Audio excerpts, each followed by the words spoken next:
इतिहास गवाह है कि साम्राज्य हमेशा तलवार की धार, तोपों के गोलों और मैदान जंग में सैनिकों के खून से जीते या हारे जाते हैं।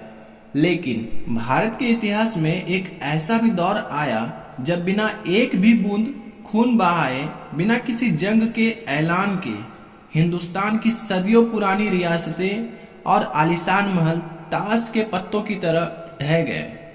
सोचिए, एक राजा अपनी आखिरी सांसें ले रहा हो, उसके महल के बाहर हजारों की प्रजा अपने नए राजा के स्वागत के लिए खड़ी है।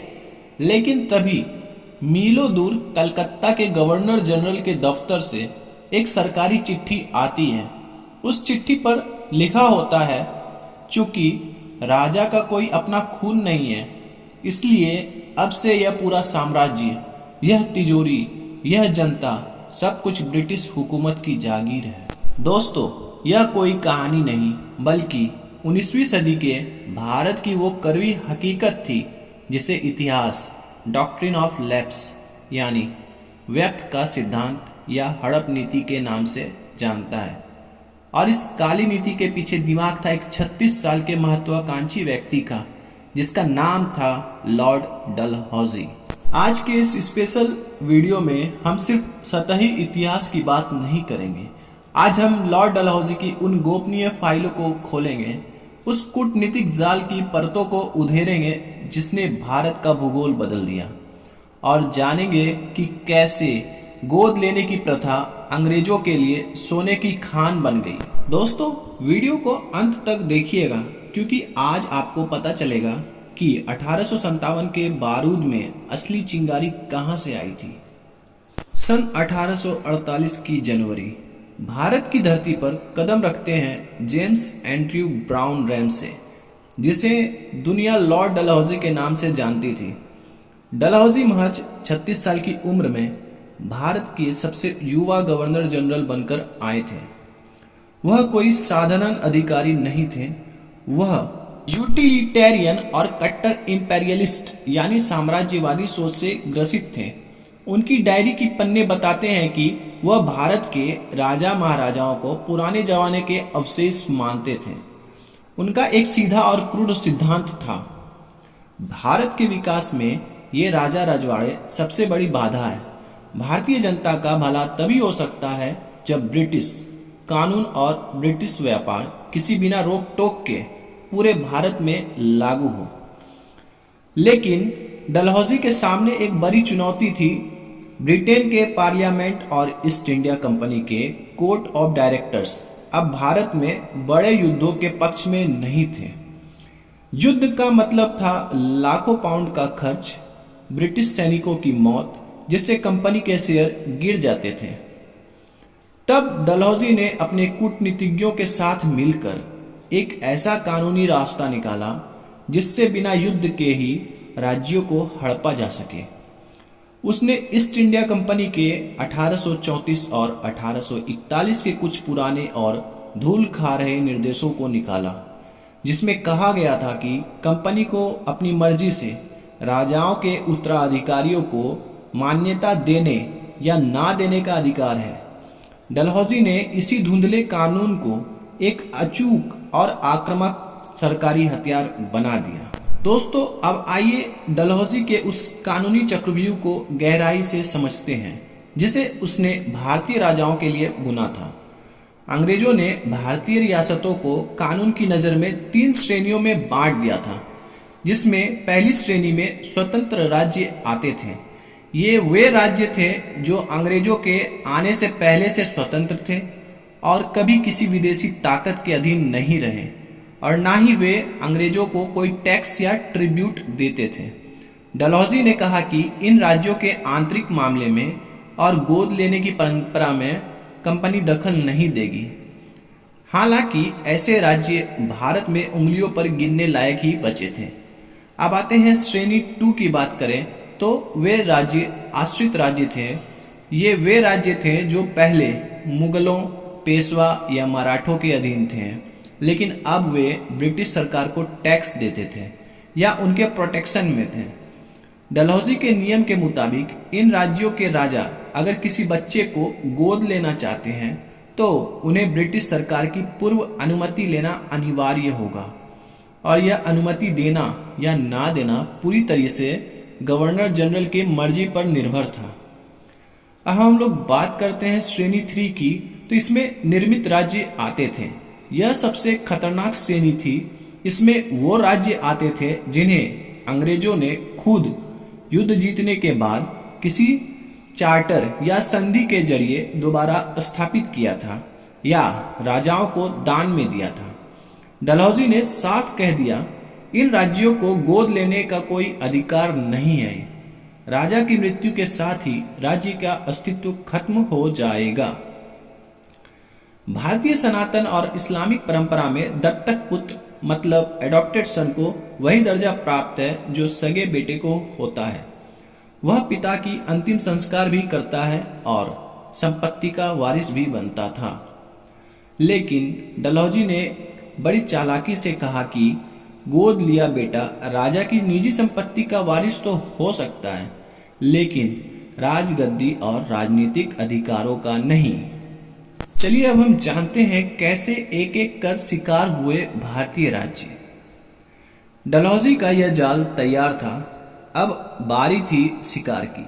चलिए देखते हैं इतिहास की वो टाइमलाइन जिसने पूरे भारत को हिलाकर रख दिया। 17/1848 छत्रपति के वंशजों पर प्रहार। सबसे पहले पहला वार मराठा साम्राज्य की रीढ़ और छत्रपति शिवाजी महाराज के वंशज राजा अप्पा साहेब के राज्य सतारा पर हुआ। 1848 में राजा अप्पा साहेब अपनी मृत्यु शैया पर थे। मरने से कुछ ही घंटों पहले उन्होंने हिंदी रीति रिवाज से एक पुत्र को गोद लिया, लेकिन डलहौजी ने इसे तीसरी श्रेणी का राज्य बताते हुए गोद लेने की प्रथा को अमान्य कर दिया। बॉम्बे काउंसिल के कुछ अंग्रेज अधिकारियों ने इसका विरोध भी किया, लेकिन डलहौजी ने शक्की दलीलों को खारिज करते हुए सतारा को ब्रिटिश राज्य में मिला लिया। अब हम लोग बात करते हैं जैतपुर और संबलपुर की।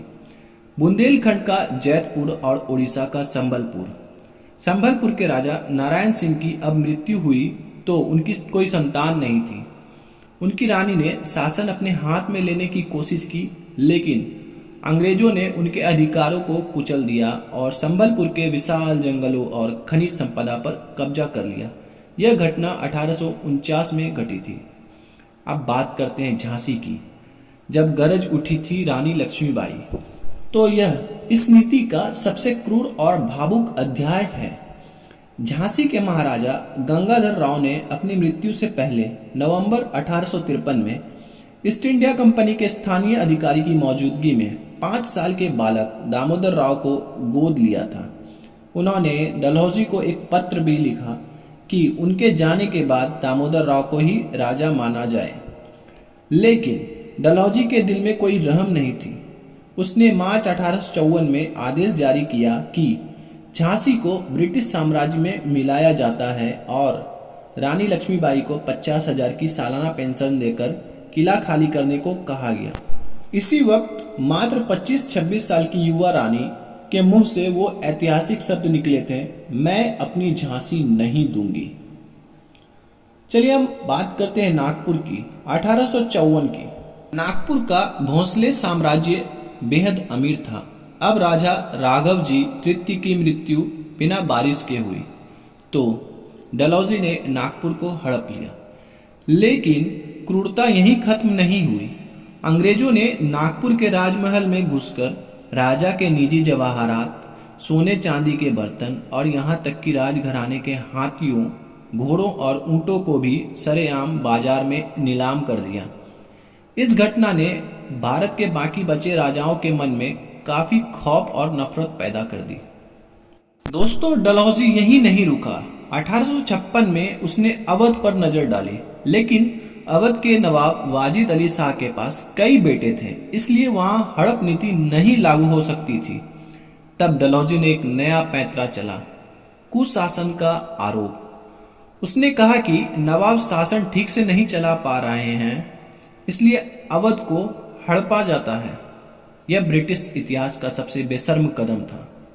डलहौजी अपनी फाइलों में और लंदन भेजे जाने वाले पत्रों में लिख रहे थे कि उसने बिना एक भी सैनिक गंवाए ब्रिटिश साम्राज्य के राजस्व को करोड़ों पाउंड बढ़ा दिया है।